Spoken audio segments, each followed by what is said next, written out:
Hello लोगोफोर दिनैनि बे गुबुन मोनसे गोदान आपडेट भिडिअहाय नोंथांमोन गासैखौबो बरायहरनाय थालायबायदि स' नोंथांमोननिसिम आसा खालामो भिडिअखौहाय जागायनायनिफ्राय जोबजासिम नायलांगोन होननानै एक्चुअली नोंथांमोनाथ' भिडिअनि टाइटेल आरो थाम्बनेइलाव नायनानै एसेब्लाबो हमनो हाखादोंआनो जानांगौ दे लोगोफोर जे नोंथांमोननिसिम दिनैहाय आं मा भिडिअनि सायावहाय आपडेटखौ लानानै फैदों।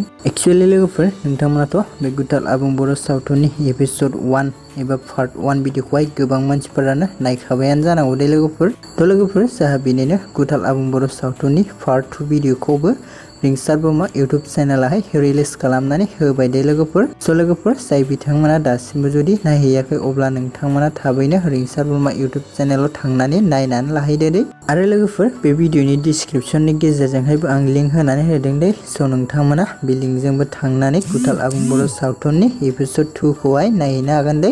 स' लोगोफोर ओमफ्राय दासिमाव सोर सोर नायखांखो अन्नानै कमेन्टनि गेजेरजों फोरमायहरबानो जाबाय दे लोगोफोर।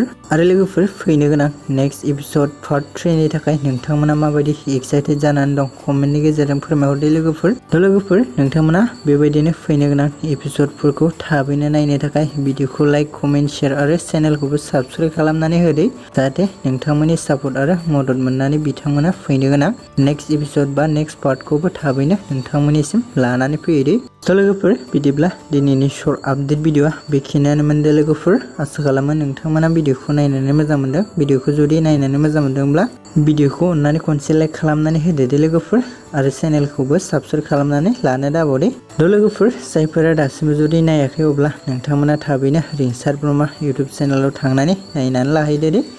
थ' लोगोफोर बिदिब्ला गुबुन मोनसे गोदान भिडिअफोरजों लोगो मोनबावगोन। टाटा बाय बाय।